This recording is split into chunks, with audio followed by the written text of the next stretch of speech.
to the ball game. Take me out with the crowd. Buy me some peanuts and Cracker Jack. I don't care if we... The cities that hosted the All-American Girls Professional Baseball League were all in the Midwest, but were miles apart. The league used trains and buses to get players to the ball fields to play the game they loved.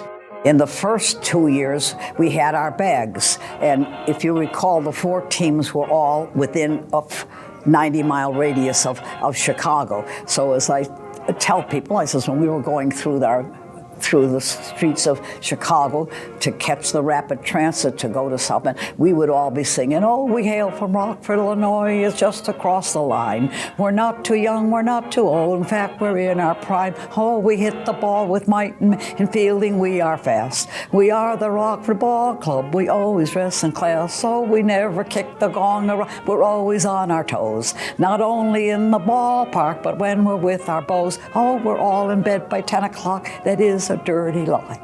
We are the Rockford Ball Club, our motto, do or die, and we'd be going to... When we traveled, we don't have the luxury with these guys.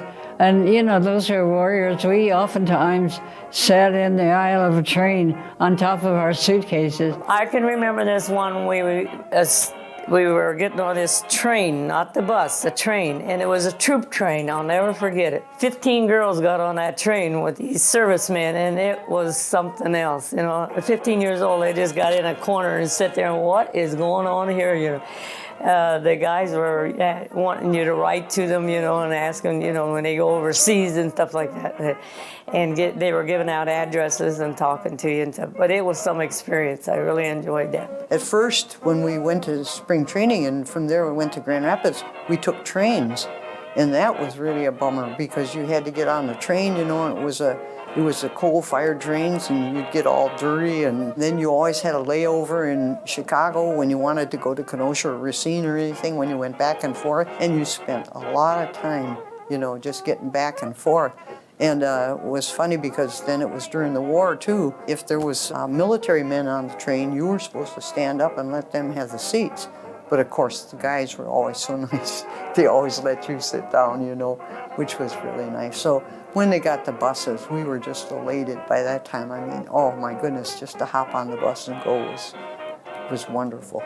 We started out, we rode the South Shore and North Shore electric trains in Chicago to Racine, South Bend. And then in 1945, each team had their own bus, which was nice. They weren't air conditioned, but there was no more suitcases to lug around from station to station. That was so hard. It was so hot. You'd carry that big suitcase with your uniform in it. And in the bus, the uniforms were put in the back, and we didn't have to mess with all that. Oh, yeah, we had more fun. And I sat in the front seat so I can have the big window on the bus. And then I can read the sign where we were going. The manager was sitting on the other side, and he was a Miss Cuban. And I read a sign, and then he helped me to pronounce it better. Oh, we stayed in hotels then and traveled by bus. Sometimes long bus trips. I know, I played for South Bend, and there were teams in Wisconsin. It would probably take us 6 hours to get there. But once you're there, you're on the road for 2 weeks when you go on the road. And then you're home for 2 weeks, and then you're back on the road for 2 weeks.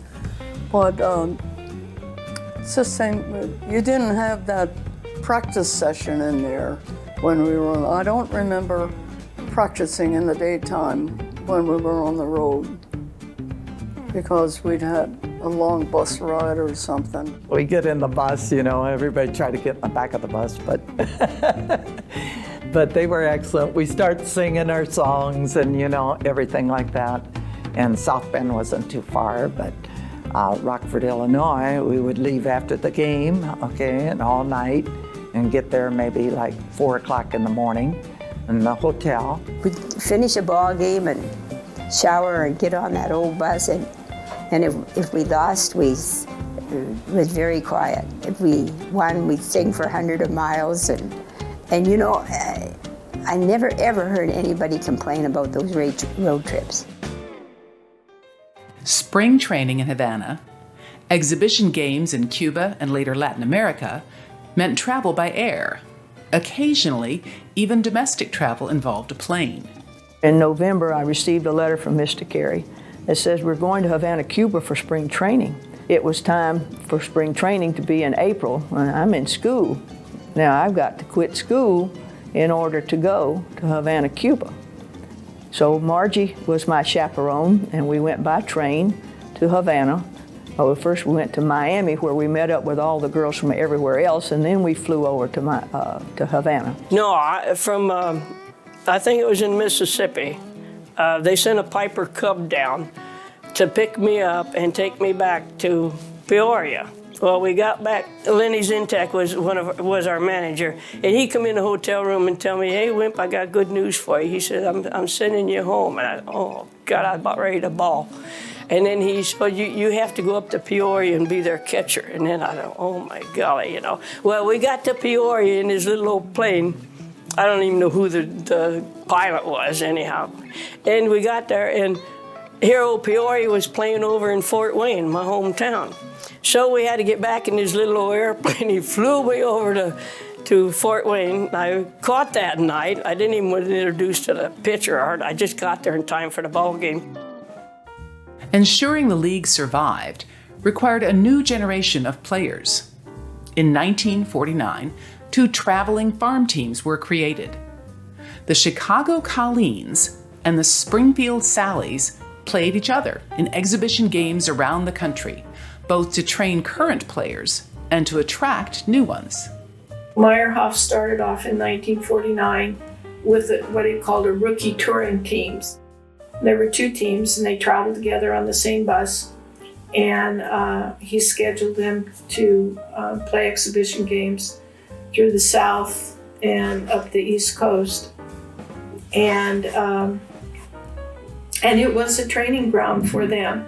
And some of them, during the season, were called up from the touring team, or recommended by the manager, called up from the touring team to fill in for somebody who had been injured on one of the All-American teams. It was called a touring team. We were to be the PR people, like kind of introduce it all over the United States, and also to kind of find talent.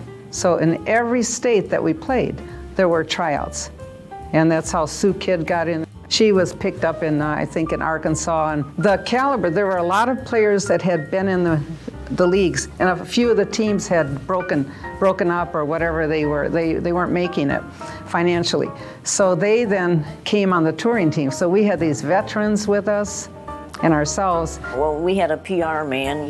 He would go ahead to these towns, and they would have newspaper articles, and every town we get into, we had to take turns going on the radio broadcast, because, you know, TV wasn't anywhere around yet, or just starting, and so, you know, they had good press.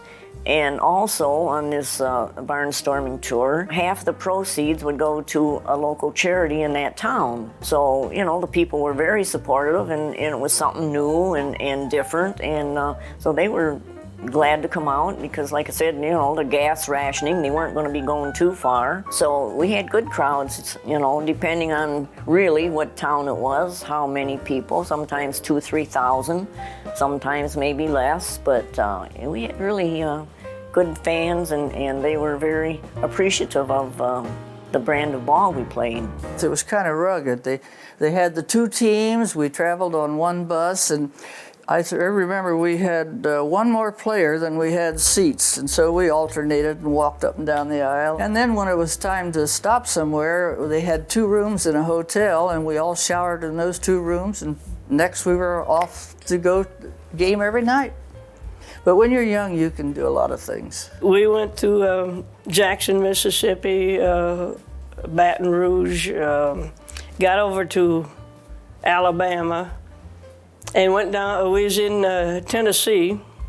We played on the prettiest diamond I've ever seen, even in major leagues. They had in Memphis, Tennessee. They had the red dirt down there, you know, and the white lines on it, and the green grass, and the fence around it was green, and I don't know why, but I sure do remember that park. It was so pretty. We backtracked. We went through Fort Smith, Arkansas 3 different times in 3 different directions, getting around to where the man, got a guy by the name of Frank Elvey, I think, or Helvey. He went ahead of us about 2 days or 3 days, and he'd go to these towns and have them book us. And of course, he'd have to talk to Chamber of Commerce and all these towns and everything. But he kept ahead of us, and he kept us moving. But Lord, we was all over the country 3 different times, going different directions. There was no complaining, moaning, groaning, no gossiping for women. I mean, think of that, all those women together. I mean, it could be men too, they could be talkers too, but when I think of it, that with the conditions, no air conditioning, we were on the bus sweltering, clothes hanging in your face, drying out, and trying to sleep on the bus, taking turns, using one another's laps as headrests, feet up in the air, and then switching off, and not being crabby. That's amazing. And we play at night, the game's over, shower, back into the bus, all dressed, back into the bus, and then we would travel all night, get up at 8 and come in probably about 2 or 3 o'clock in the morning, and get up at 8, and we were practicing on the field until noon. Those touring teams operated in 1949 and 1950. And during the 1950 season, they were especially blessed by being able to play in exhibition games in Griffith Stadium in Washington, D.C., and Yankee Stadium in New York. We hit 21 states in Canada in 3 months. We played 77 games out of a 90-game schedule. We were rained out the rest. And we played in Yankee Stadium before the Yankee game. We met Joe DiMaggio, Casey Stengel, Phil Rizzuto, Whitey Ford, and all them guys back then. And of course, if we'd have known that now, we're there to play. We're in our uniforms. We have nothing to get autographs or know how big this thing really was, So, we just played our game, and, and then you think about it now, and wow, you're playing on out in Yankee Stadium, and it was quite a thrill. They say that travel broadens the mind. For the young women who played in the All-American Girls Professional Baseball League, that was certainly the case. It's my first spring training, and we got to go to Newton, North Carolina, got my first train ride. Was excited. And then when I went down south, why? They had a whole different language again, that drawl, and especially in Newton, North Carolina. And it was nice. People treated us great, but again, the food was different. How many ingredients? How many ingredients? Oh, yuck! I was used to cereal, bacon, eggs, like that. And they didn't have it. They had how many ingredients every day? I used to go across the street and get a hamburger.